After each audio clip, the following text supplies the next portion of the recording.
de cervesa i el tio ho va aconseguir, va arribar a França, no?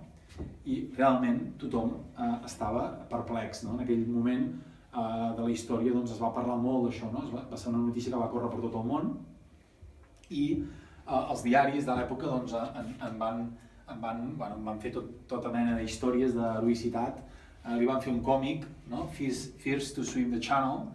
Això són dibuixos d'època mentre ell nedava de nit, com s'avituallava, com el van rebre la comitiva de gent que el va rebre a França.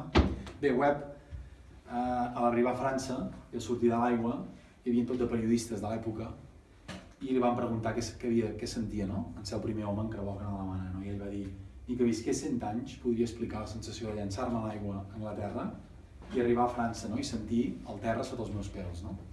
I aquella famosa frase de Webb, no? Jo penso que és una mica el motiu pel qual avui estic aquí, no? Perquè penso que si ell potser no hagués tingut aquella inquietud, no? Que ha inspirat a molts nedadors a tot el món a intentar fer el mateix. Cada any viatgen nedadors a tot el món a Anglaterra a intentar creuar el Canal de la Mànega, és l'Everest dels nedadors. Doncs, avui dia jo crec que no estaria aquí amb vosaltres xerrant, no? Webb, a més, va, diguem-ne, encetar un estil de natació, l'estil més purista, com us he explicat